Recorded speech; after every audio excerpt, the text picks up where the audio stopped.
You've been told for years that homebrewing is dying, and I'm not innocent of this myself. But that was just my experience in my small bubble of the hobby. So I wanted to investigate this myself.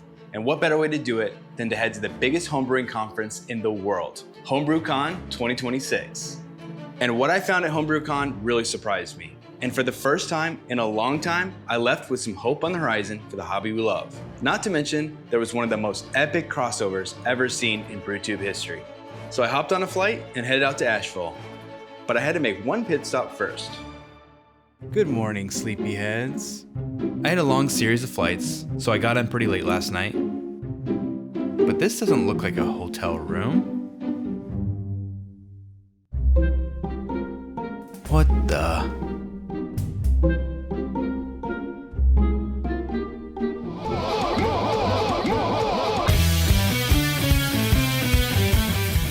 Oh yeah, that's right. I'm meeting up in Knoxville with the Braj himself, CH, and the mead magician, Charlie.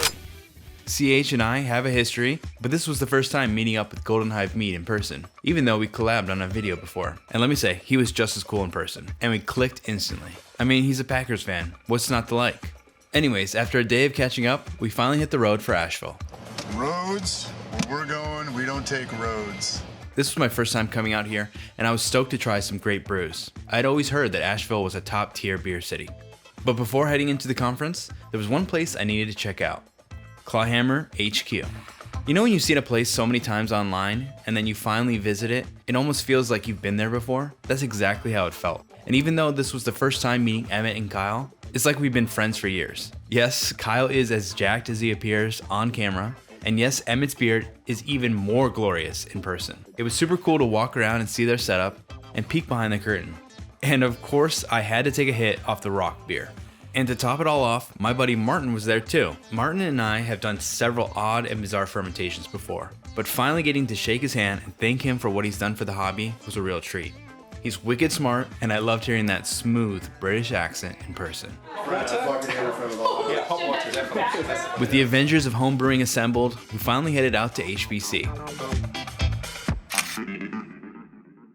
And if you weren't at this year's conference, this was the first time they hosted a YouTuber meet and greet.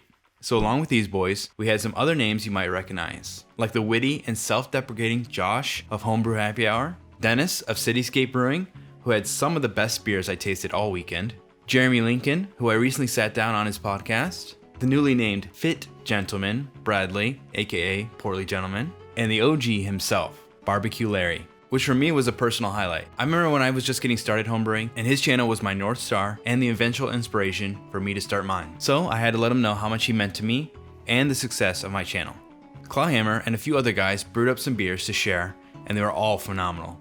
Kyle's Coconut IPA turned this coconut hater into a believer.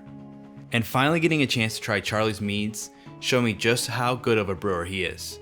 Somehow even his wild cotton candy mead was good. But I passed on the bubblegum mead this time. You don't want to know. Maybe if it was a veggie dog mead instead. I was blown away by how cool all these guys were. But it was the fans and subscribers that came up and said nice things to us that really made the meetup special. And I was overwhelmed with the nice things that people had to say. Whether they had been watching for years or were just getting started, I really appreciated everyone that came up to say hello. Sometimes it's hard for me to really get an idea of the people I reach through a computer screen. To me, I see the usernames and aliases, but I never see the faces. So to finally put those names to faces was an eye-opening experience. So thank you all for coming out. Then directly right after the meetup was what I considered to be the climax of Homebrew Con, Club Night.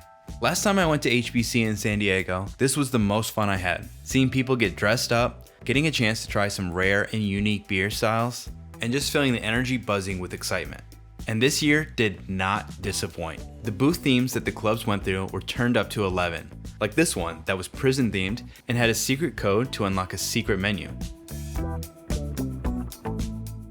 There were pirates and park rangers, and I tried some phenomenal lagers and ales. Dude, that's what's up. Plus some odd ones like espresso martini meads, spicy IPAs, and a 100% oat beer. Not sure how they did that one, but it was pretty good.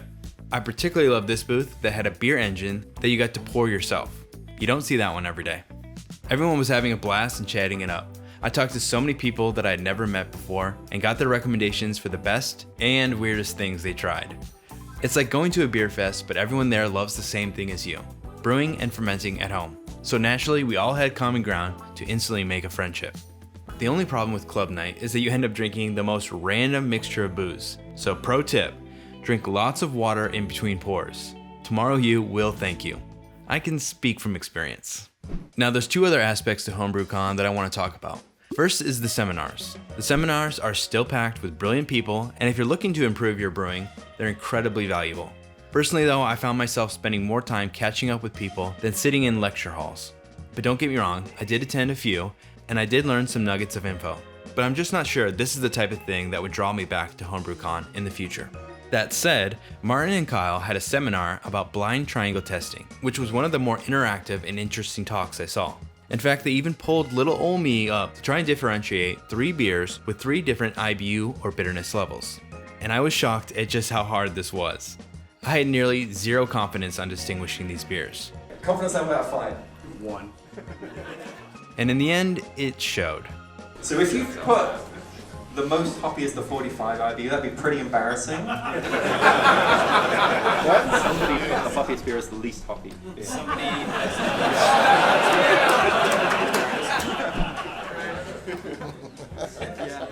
But in my defense, there was no water or palate cleanser. So yeah, that's my excuse for getting it so wrong. Either that, or it was a setup by Martin and Kyle to make me look the fool.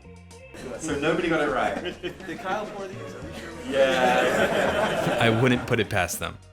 The other part of Homebrew Con is the National Brewing Competition. And this one is on me for not attending. I just don't compete, and neither do any of my friends. I spoke with some people who attended, and they said it was fun, and the energy in the room was electric.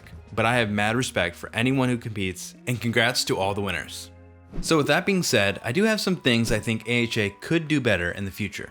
These are just my opinions, and no shade at all to anyone involved with setting up the event. I can only imagine how difficult that can be. First is something else to do during the day besides seminars. Of course you can roam the expo hall, but after a 10-minute lap, you're pretty much done. There was the occasional meetups or people pouring beer, but something else would have been cool. I don't know, cornhole tournament, some tapper or perfect pour arcades, blind triangle tests, off-flavor identification challenges. I'm not sure, but I think some interactivity that got people talking would go a long way. Then, this was something I did see some improvement on, but could still use some work. Use these YouTubers and influencers to build hype and excitement. The YouTuber meetup was proof enough for me that there's excitement around seeing your favorite online personality in person. And at least from my experience, the majority of people that came up to me were under 30 years old.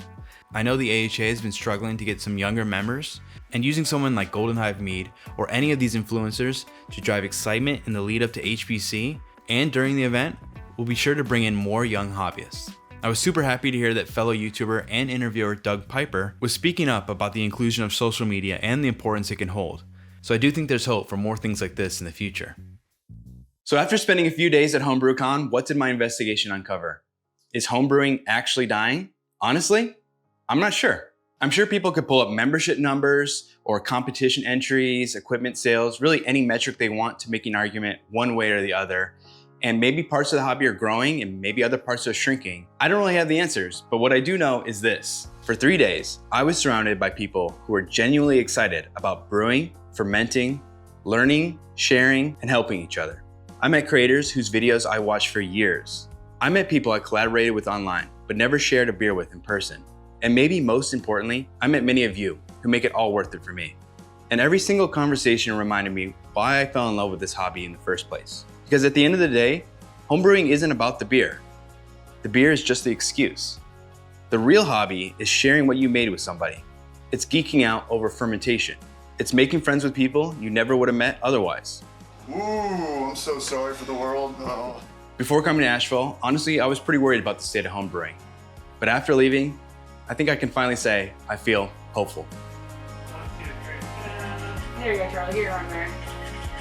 Something else. Boy, what do boys do? There you go. Word. Oh God, are you so serious? Do it, Casey. Full send it.